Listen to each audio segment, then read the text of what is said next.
Assalamualaikum warahmatullahi wabarakatuh. Rio Riasport kembali menyapa Anda. Kita masuk ke segmen fakta di balik laga. Tentu saja pertandingan yang sangat seru di stadion yang rumputnya juga luar biasa ya. Dua tim biru barat dan biru tengah. Nah, seperti apa sih jalannya laga kali ini? Tentu saja ya, meskipun ya hasilnya ini pasti ada yang kecewa, ada juga yang senang. Karena itu sepak bola, pasti setiap pertandingan ada yang senang, ada juga yang kecewa. Nah, kira-kira menurut kalian ada fakta apa saja sih yang menyelimuti laga yang sangat seru ini ya? Dan kalaupun ada yang kelewat dari pembahasan kami, silakan tambahin aja di kolom komentar. Apa sih yang kelewat menurut kalian di pembahasan kami? Tapi seperti biasa, sebelum kita bahas semua apa yang terjadi di laga kali ini, saya tetap mendukungannya untuk channel ini agar terus berkembang dan bisa memberikan berita-berita informatif yang tentunya semoga saja bermanfaat untuk kita semua. Caranya masih sama kok, cukup dengan klik subscribe bagi yang belum subscribe. Aktifin juga tuh notifikasi loncengnya, like, share, dan juga komen. Dan inilah beberapa fakta yang terjadi di laga antara Persib Bandung kontra PSIS Semarang.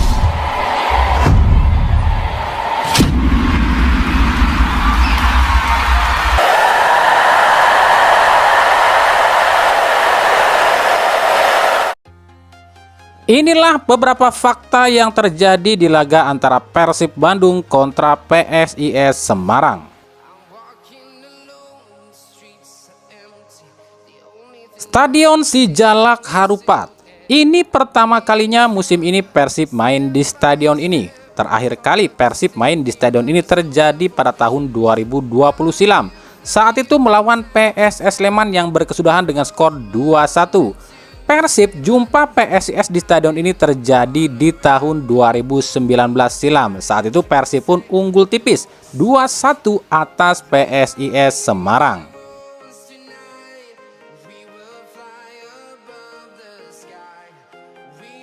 Wasit Heru Cahyono. Inilah wasit terkaya di Liga musim ini. Wasit asal Jakarta ini tampil bukan cuma di Liga 1 tapi di Liga 2 juga. Di Liga 1 sendiri tampil 15 kali dan keluarkan 69 kartu kuning. Dan di Liga 2 tampil 8 kali dan keluarkan 22 kartu kuning. Yang artinya wasit ini selama musim ini sudah hasilkan uang kurang lebih setengah miliar rupiah untuk PSSI dari kartu kuning saja. Uniknya wasit ini belum sekalipun keluarkan kartu merah. Sementara untuk laga Persib sendiri wasit ini udah pernah pimpin ya. Laga Persib jumpa Barito Putra dan PSIS jumpa Persis Solo.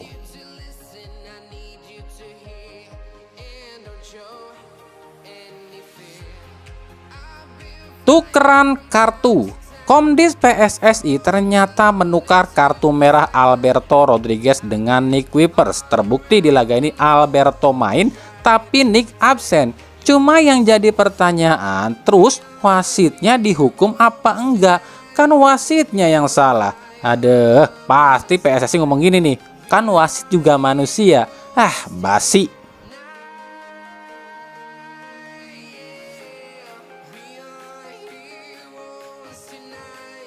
Gol bunuh diri Lukau. Gol bunuh diri Lukau di menit ke-14 adalah gol bunuh diri yang ketiga kalinya dialami oleh PSIS Semarang musim ini dan ketiga kalinya pula yang Persib hasilkan musim ini.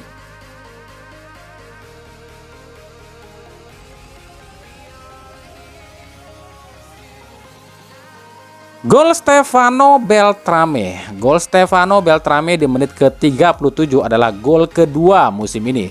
Dan ini kredit poin diberikan pada Hen-Hen Herdiana sebab di laga ini Hen-Hen tampil luar biasa.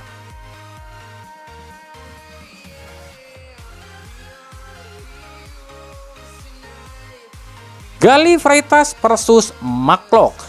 Ini seperti ulangan putaran pertama. Gali duel lagi dengan Klok, tapi kali ini Gali harus kena kartu kuning dan harus absen di laga selanjutnya. Sebab kartu kuning yang diterima adalah kartu kuning ke-7.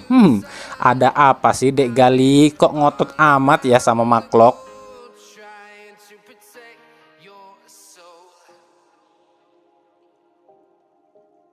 Gol David da Silva.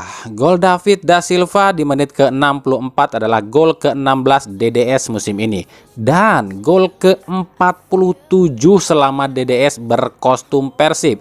Sebuah catatan gol yang akan sangat sulit bisa dilewati oleh striker Persib manapun.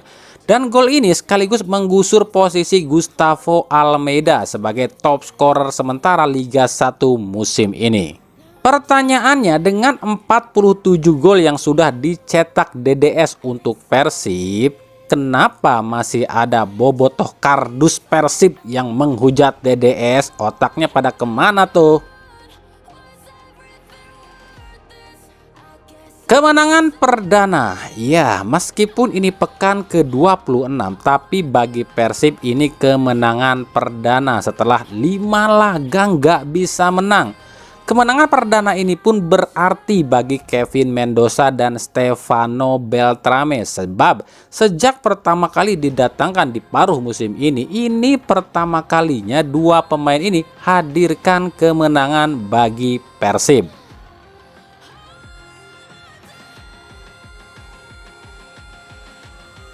Tak pernah menang. Ya, dari 2017 PSIS belum pernah bisa menang atas Persib. Dan dari 6 kali pertemuan terakhir, Persib unggul 5 kali dan 1 sisanya berakhir imbang. Dan ini kekalahan ke-7 PSIS musim ini. Tuah si Jalak Harupat. Entah ini kebetulan atau enggak ya, tapi aura berbeda yang kami lihat saat Persib main di stadion ini. Sejak awal laga, aura positif terpancar di skuad Persib. Ini terbukti para pemain Persib ini seolah sangat ringan bermain. Entah karena kualitas rumput yang oke, atau emang ada magis tersendiri bagi Persib di stadion ini. Tapi yang pasti, bener kan yang kami bilang, jika persentase kemenangan Persib di stadion ini jauh lebih tinggi dibanding dengan stadion GBLA. Pasti banyak yang bertanya, kenapa Persib kok seolah ringan banget main di stadion ini ya? Kenapa main di GBLA itu seolah sangat berat? Nah, itu kami nggak tahu, tanyakan sendiri sama para pemain Persib dan juga orang-orang yang ngerti banget daerah situlah. Soalnya kalau soal magis atau apapun kami nggak mau banyak berkomentar.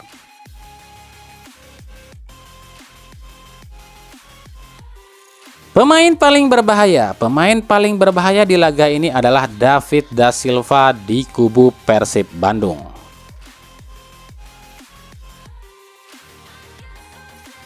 Kesimpulannya adalah bagi Persib, entah ini karena faktor aura stadion dengan rumputnya yang bagus atau apa, tapi terlihat jelas emang stamina para pemain Persib jauh lebih bagus di laga ini.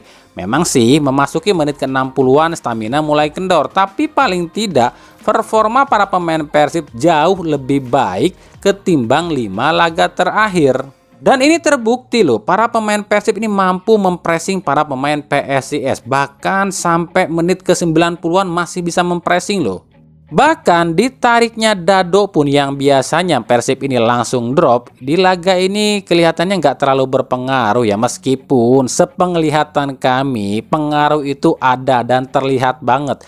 Ya, ini salah satunya adalah intensitas serangan Persib jadi kurang setelah Dado ditarik keluar. Kekurangan Persib di laga ini menurut kami ya, selain faktor stamina yang menurun di akhir laga, juga ada kurang tenang baik di sisi pertahanan maupun dari sisi penyerangan.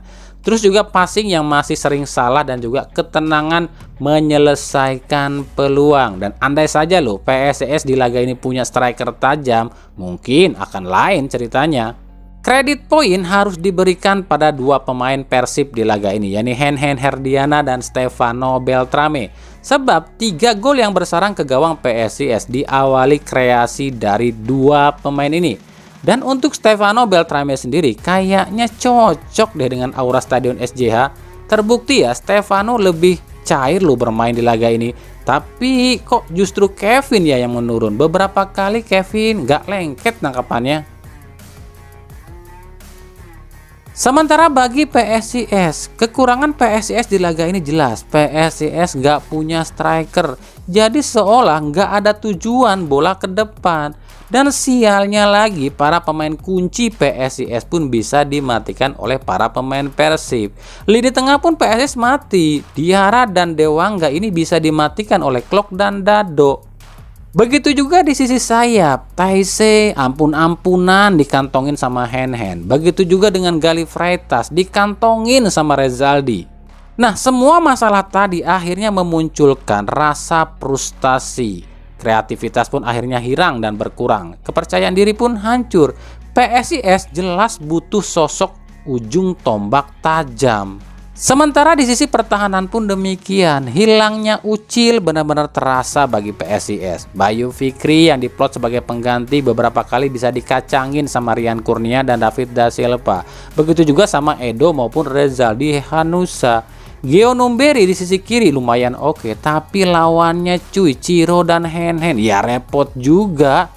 Jadi kami pikir keputusan yang kurang tepat dari Gilbert Agius memasang Bayu Fikri di laga ini. Kenapa nggak Haikal aja dipakai dari awal coba?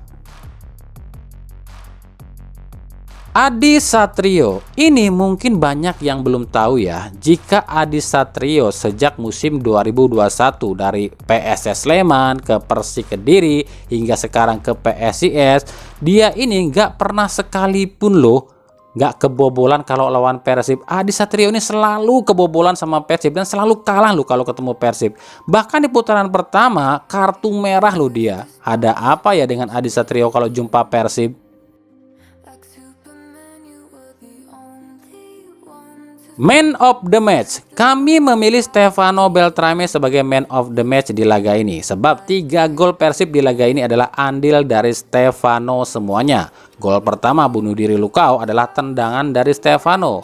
Gol kedua dicetak sendiri sama Stefano. Dan gol ketiga adalah assist dari Stefano. Kalau LIB milih yang lain, ya nggak tahu deh. Karena kan LIB emang aneh. Denda di laga ini baik Persib maupun PSIS akan kena denda 25 juta sebab ada supporter PSIS yang menyusup masuk ke stadion SJH. Inilah salah satu kekurangan stadion SJH dibanding GBLA, di mana di stadion ini banyak akses untuk supporter bisa menyusup masuk ke stadion. Beda dengan stadion GBLA yang berlapis untuk ring penjagaannya. Ya, ada plus minusnya juga nih stadion.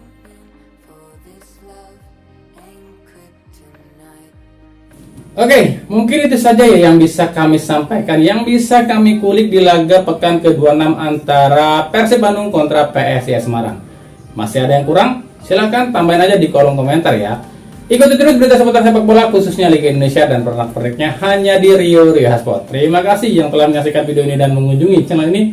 Kritik dan saran selalu kami nantikan di kolom komentar atau di media sosial kami yang ada di bawah ini ya. Sampai jumpa di video kami selanjutnya dan salam Rio Sport. Wassalamualaikum warahmatullahi wabarakatuh.